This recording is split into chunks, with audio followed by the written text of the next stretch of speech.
이번 코스피 급락의 요인은 무엇인지, 또 얼마나 지속될지, 또 우리 개미 투자자들은 어떻게 대응해야 할지 좀 짚어보겠습니다. 경제 분석 전문가시죠? HS 아카데미의 이효석 대표입니다. 대표님 나와 계시죠? 네, 안녕하세요. 예. 자, 일단은 지난주에도 미국 증시가 급락을 했었는데 이제 오늘 뭐 서킷 브레이커, 사이드카 뭐 이렇게 나타났습니다. 낙폭 수준 오늘 어떻게 보십니까? 네, 오늘 이제 코스피가 8.7% 하락하는 모습을 보였는데요. 예. 이게 과거로 역사적으로 봤을 때 한 5번째로 낙폭이 컸던 상황입니다. 예. 그러면 오늘보다 더 많이 빠졌을 때가 언젠지를 이제 찾아보려면 음. 2000년 닷컴 버블이 꺼졌을 때나 2001년 혹은 2008년 금융위기 당시에 2번 정도를 제외하면 이렇게 하락한 적이 없었다라고 이야기할 수 있을 정도로 큰 폭의 하락이었고요. 예. 심지어 코로나 당시에 기록했던 2020년 3월 19일에 8.4% 하락한 것이 가장 많이 하락했었거든요. 예. 근데 이제 오늘은 8.7%니까 그보다도 더 큰 폭의 하락이었다라고 볼 수 있을 것 같습니다. 그러니까 코로나 수준보다 더 큰 폭의 어떤 외부적 요인 혹은 내부적 요인 이것이 복합적으로 작용이 돼서 지금 증시가 타격을 입은 건데 네. 사실은 이게 지금 미국 증시가 급락 원인 중 하나로 이제 지난주에 미국 실업률을 지목을 하던데 이게 어떤 내용입니까? 보통 보면은 증시가 이렇게 하락하는 경우는 여러 가지 요인이 있습니다. 예. 일반적으로 10% 내외 하락은 통상적으로 있을 수 있는 주가 하락이라고 보고 있고요. 예. 그리고 그 이상의 하락이 있으려면 경기 침체가 확인이 되어야 된다라는 이야기를 많이 하거든요. 예. 다시 말하면 경기 침체가 있다라고 한다면 주가는 20에서 30% 정도의 하락도 있을 수 있다라고 보고 있어요. 예. 그런데 지난주에 발표된 미국의 실업률이 4.3%까지 상승하면서 2021년 7월 이후로 3년 만에 최고 수준에 도달했다라는 것이 이제 부각을 받았습니다. 그러면서 경기 침체에 대한 가능성이 좀 높아진 부분에 대해서 시장이 반응을 했다라고 보실 수가 있을 것 같은데요. 예. 그럼에도 불구하고 세부 내용을 보면 4.3%까지 올라가는 과정에서 미국 내에서 있었던 허리케인에 대한 일시적인 요인들이 있다. 그래서 이걸 다 받아들일 수 없다라는 의견들도 있는데요. 예. 시장이 이렇게 반응하는 것은 그만큼 경기 침체라는 것이 금융시장에 미치는 영향이 크기 때문이다라고 보실 수가 있을 것 같습니다. 그래서 그게 너무 무서워서 가능성이 높아진 것만으로도 주가가 하락하는데 큰 영향을 줬다라고 보는 거죠. 근데 인제 얼마 전까지만 해도 미국 금리 문제가 굉장히 큰 문제였고 사실은 미국의 인플레이션 위험이 굉장히 많다. 그래서 또 금리 문제가 굉장히 그 미국 금융당국도 열심히 잡았던 것 같은데 왜 네. 갑자기 또 이 경기 침체가 나와서 이게 미국 경제가 왜 이렇게 또 왔다 갔다 하는 것이냐 이런 질문 가능할 것 같아요. 네. 연준이 해야 되는 일은 크게 두 가지인데요. 예. 말씀하신 대로 물가를 잡는 것이 첫 번째 목표고요. 예. 그리고 경기가 적당히 이제 좋은 그런 구간을 유지하는 것. 다시 말하면 실업률이 높아지지 않게 만드는 것이 필요합니다. 예. 근데 이제 생각을 해보면은 물가를 잡기 위해서는 경기가 너무 좋아지지 않게 눌러야 되는 거잖아요. 예. 근데 지나치게 누르다 보면은 아하. 이게 너무 안 좋아져서 실업률이 올라가는 상황이 될 수도 있겠죠. 아하. 그래서 연준이 해야 되는 일은 둘 다를 만족시켜야 된다. 즉 뜨뜻미지근한 상황을 유지해야 된다라는 건데요. 예. 한 달 전부터 연준 내에서 있었던 일이 이런 겁니다. 예를 들어서 음. 물의 온도를 식히다 보면 음. 한 50도 정도의 물이었다고 해볼까요? 그러면 뭐 30도, 40도 이런 건 그냥 물이잖아요. 그렇죠. 근데 0도 근처에 가게 되면 살얼음이 끼게 되죠. 예. 그리고 0도 이하로 가게 되면 갑작스럽게 냉각되는 그런 현상이 생깁니다. 음. 국면이 바뀐다라는 의미인데요. 예. 지금 연준 내부에서 생각하고 있는 것은 경기를 둔화시켜서 물가를 잡는 정도의 수준을 넘어서 지금 아. 살얼음이 껴서 얼음 실업률이 갑자기 올라가게 얼려 되면 버렸다 아예. 얼음이 돼버릴 수 있는 그런 상황이 될 수도 있다라는 우려들이 음. 한 달 전부터 계속 나오기 시작했고 그래서 금리 그랬군요. 인하에 대한 기대감들도 계속 커졌던 그런 상황이라고 보시는 게 맞을 것 그렇군요. 같습니다. 장 변호사님?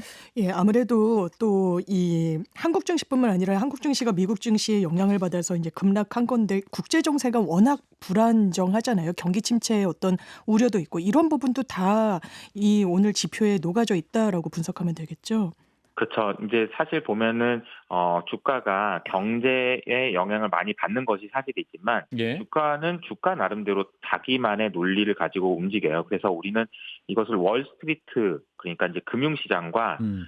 메인스트리트 실물 경제의 괴리라고 보고 있는데요. 예. 금융위기 이후로 이 두 간의 괴리가 굉장히 커져져 있다는 것은 많은 분들이 알고 계십니다. 그래서 여러 가지 금융시장에 미치는 영향은 실물 경제가 경기 침체에 오느냐 안 오느냐도 매우 중요한 영향을 주지만 심리적인 영향도 많이 받거든요. 예. 말씀하신 대로 이스라엘에서 생길 수 있는 여러 가지 지정학적인 문제들도 심리를 위축시키는 데 크게 기여했을 걸로 보고 있습니다. 예. 빅테크 기업의 실적 악화 문제도 좀 거론되고 있다고 하는데 이 부분 어느 기업들을 말하는 건가요? 실제적으로 테크 기업의 실적이 악화됐다라고 보기는 좀 어렵고요. 예. 실적에 비해서 주가가 많이 올라간 부분에 대한 되돌림이라고 보시는 게 맞는 것 같습니다. 조정 기간. 왜냐하면은 예. 그러니까 뭐 소위 말하는 빅테크 기업들의 실적이 너무 안 좋다라고 보기에는 음. 기업들이 여전히 좋은 실적들을 내고 있는데 예. 일부 물론 뭐 인텔이라든지 이런 회사들이 실적 발표 이후로 크게 하락하는 그런 모습을 보이고 있지만 예. 우리가 흔히 알고 있는 빅테크 기업들은 아직은 실적은 괜찮은 상황이라고 보고 있습니다. 예. 아까 이제 금리 얘기를 하셨는데 7월 30일에 이제 현지 시간으로 미국 연방준비제도가 금리를 동결했었는데 이때 내렸어야 되는 거 아니냐? 좀 선제적으로 했어야 되는 거 아니냐? 이런 반성도 있는 것 같습니다. 어떻게 판단하십니까? 네, 뭐 말씀드린 대로 물이 지금 살얼음이 끼고 있다. 예. 그래서 이게 얼음이 되기 전에 금리를 내려서 경기가 급냉하는 것을 막아야 된다. 이런 논리들이 있는 것이고요. 예. 실제로 이제 이번 7월 달에는 사실상 금리 인하를 9월 달에 할 것이라는 것을 시사했기 때문에 음흠.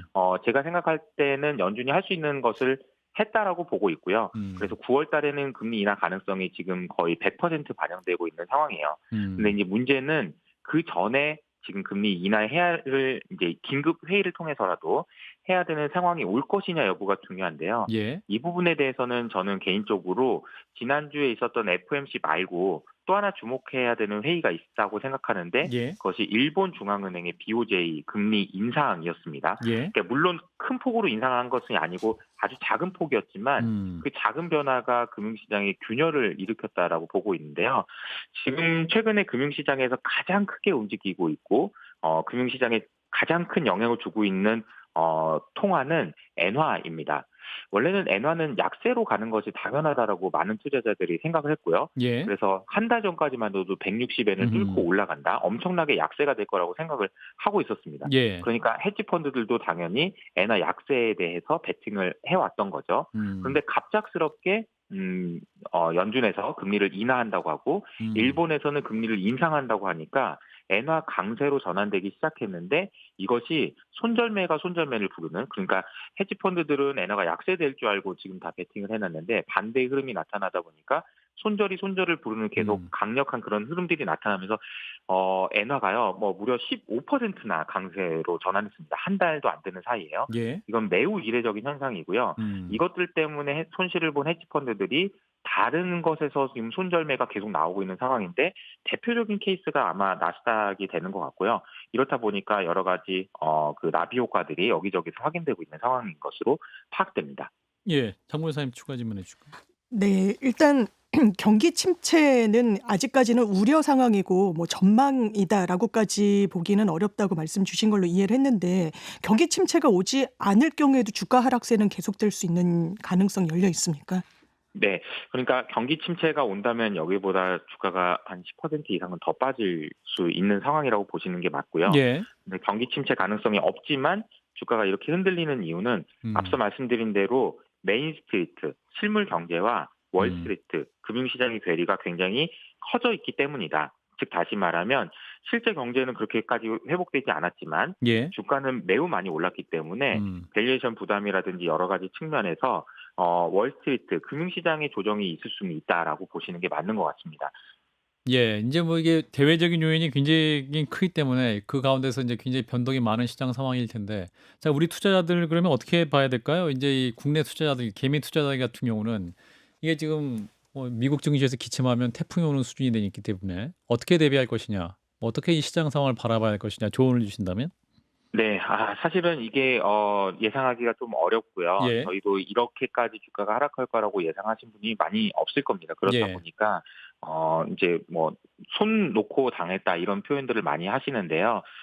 주식의 비중을 줄이기도 전에 주가가 너무 많이 빠져서 당황스러우신 분도 많을 것 같고요. 근데 가급적이면 저는 이제 시장이 지금부터는 주가가 오르거나 빠질 때 어떠한 특정한 이유가 있어서 오르거나 빠질 거라고 생각하지 않아요. 무슨 아하. 말이냐면은 지금은 이미 변동성이 커져 있는 상황이라서 예. 아무 이유 없이 오르고 아무 이유 없이 음. 빠지는 경우들이 많이 생길 겁니다. 예. 그럴 때마다 만약에 거봐 내 말이 맞잖아 그러면서 오를 거야라고 해서 주식을 사거나 음. 더 빠질 거야라고 주식을 파는 그런 지금 감정에 이제 동요되는 그런 매매를 하시게 될 경우에는 음음. 손실이 더 커질 우려가 있거든요. 그래서 제가 음. 조언 드리는 거는 최대한 물론 그렇게 하기 어렵다는 걸 알고 있습니다만 감정의 영향을 최대한 덜 받는 상태에서 주식의 비중을 좀 조정하시는 것이 필요하고요. 이것이 하루 이틀 안에 조정이 끝나고 바로 회복이 됐으면 좋겠지만 오늘 이제 시장의 흐름 자체가 만들어내는 부정적인 영향이 또 있기 때문에 예. 시간이 조금 걸릴 수 있다라는 생각을 하시면서 음. 차분하게 대응하시는 게 필요하다라고 생각하고 있습니다. 예. 근데 투자라는 게 또 감정적으로 하게 돼서요. 만약에 이제 폭락했다고 해서 그럼 그걸 또 막 추격 매수를 한다거나 또 사서 또 좀 미리 쟁여두면 되지 않겠느냐. 뭐 이런 생각을 할 수 있을 것 같은데 이런 것도 약간은 감정적인 위험한 투자가 될 수도 있다라는 조언이신 거죠?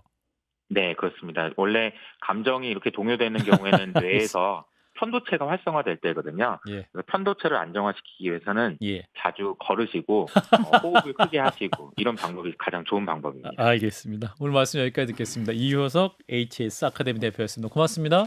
감사합니다. 예.